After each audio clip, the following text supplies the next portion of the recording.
अस्सलामुअलैकुम, अस्सलामुअलैकुम, अस्सलामुअलैकुम। बखैर गलीजियान खुशामदीद। Welcome my dear all YouTube family of Radio Sunshine। क्या हाल है आप सभी के? उम्मीद करती हूँ जहाँ भी होंगे ठीक ठाक होंगे और इस गर्मी को बहुत अच्छी तरीके से एंजॉय कर रहे होंगे जनाब।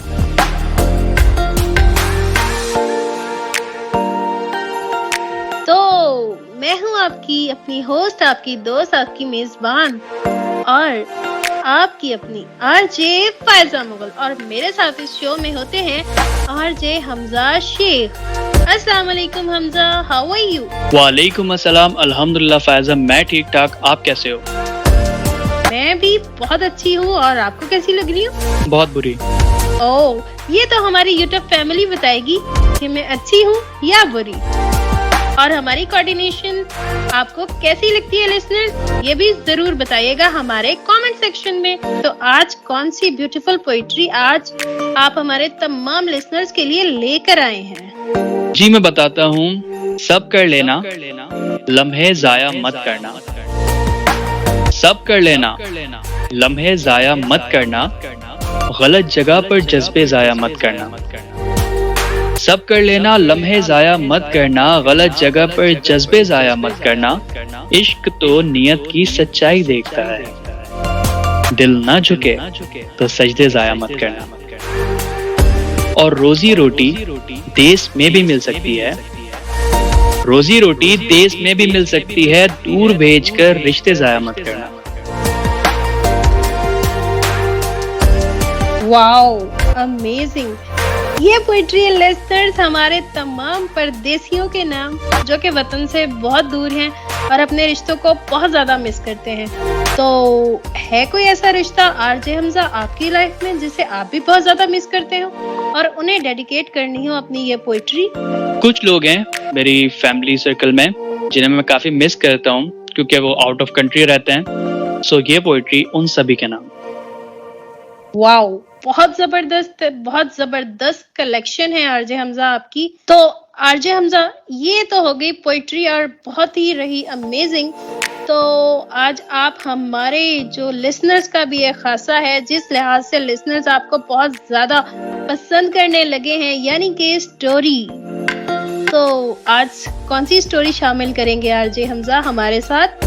होता ये है फायजा कि मैं जो है ना पोइट्री में ही मैसेज दे देता हूँ कि आज किस टॉपिक पर स्टोरी होने वाली है। जी जी, ये तो आपकी बहुत जबरदस्त बात है कि आप पोइट्री ही उससे रेलेवेंट लेकर आते हैं ताकि लिसनर्स समझ जाएं कि आज आखिर डेडिकेशन है तो है किसके लिए। तो चले हम चलते हैं स्टोरी की तरफ। सो लिसनर, आज की जो स्टोरी है वो एक सिख फैमिली की है। एक सिख फैमिली होती है, वहाँ एक छोटा सा लड़का रहता है। वो अपनी स्टडी कंप्लीट करने के बाद वहीं छोटी मोटी जॉब कर रहा होता है, लेकिन उसके दिल में ख्वाहिश होती है कि वो आउट ऑफ कंट्री जाके बाहर से कमाए और बाहर काम करे।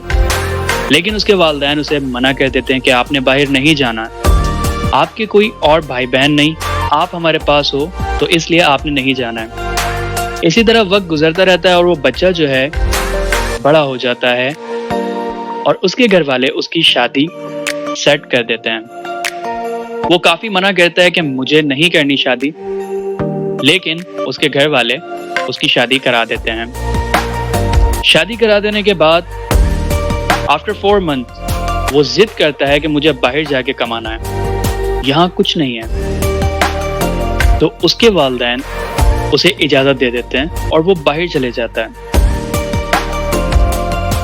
पहले जमाने में आपको याद होगा, आपको पता होगा कि शिप में सफर हुआ करते थे, तो काफी मुश्किल से पहुंच जाता है अपनी मंजिल तक और वहां काम शुरू कर देता है और 12 साल वहां बहुत अच्छे से मेहनत करता है और बहुत सारे पैसे कमा लेता है। लेकिन एक दिन उसको ख्याल आता है कि अब मुझे घर लौट जाना चाहिए, मैं यहाँ जिस मकसद से आया था वो मैं कर चुका हूँ। तो वापसी की वो तैयारी करता है, घर में इन्फॉर्म नहीं करता है कि मैं आ रहा हूँ। वो काफी सारे ख्यालात लेके चल रहा होता है कि घर वाले मुझे देखेंगे काफी खुश हो जाएंगे, और वो बिना बताए अपना सामान पैक करता है, सारी चीजें। उसके बाद वो शिप में चढ़ जाता है। सफर काफी लंबा होता है। वो देखता है कि वहां पर एक बंदा है जो काफी उदास है, काफी परेशान लग रहा है। तो थोड़ी देर बाद वो उस बंदे के करीब जाके बैठ जाता है और उसके पास काफी सारे पैसे होते हैं जो कॉइन्स की शक्ल में होते हैं। वो उन्हें संभालता हुआ उस बंदे के पास जाके बैठ जाता है और वो उसे देखना शुरू कर देता है। थोड़ी देर बाद आपस में बात शुरू हो जाती है कि आप कौन है, कहाँ से, वगैरह वगैरह। तो ये जो सिख लड़का था ये पूछता है कि आप कौन है और क्या करते हैं। तो वो शख्स कहता है मैं एडवाइजर हूँ, लोगों को एडवाइस प्रोवाइड करता हूँ और उसके कुछ पैसे चार्ज करता हूँ, लेकिन अफसोस इस चीज़ का है कि अभी तक कुछ नहीं बन पा रहा। तो वो सिख लड़का सोचता है कि एक बात तो मैं भी अपनी नसीहत की इनसे ले लेता हूँ, मेरे पास काफ़ी सारे पैसे हैं, इनका भी भला हो जाएगा और मुझे कुछ नया सीखने को भी मिल जाएगा। तो वो कहता है कि जी आप ऐसे करें, मुझे कोई एक बात बताएं। तो वो एडवाइजर कहता है ठीक है, और वो इसे ये बात बताता है कि कभी भी आपको अगर गुस्सा आए तो 2 मिनट रुक जाना, गुस्से में कोई काम मत करना। सिख लड़के को ये बात बहुत पसंद आती है और वो कहता है कि इसके मैं आपको कितने पैसे दे दूं, ये जो बात आपने मुझे समझाई है ये है तो बहुत अच्छी। तो वो बंदा कहता है कि आप मुझे 500 कॉइन दे दो।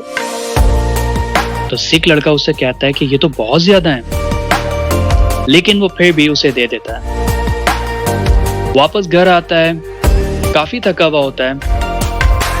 घर आने के बाद देखता है कि गेट खुला है और ये चुपके से दाखिल हो जाता है। सोच रहा होता है कि मेरे घर वाले मुझे देखेंगे, काफी खुश हो जाएंगे। तो ये अपनी वाइफ के रूम की तरफ जाता है।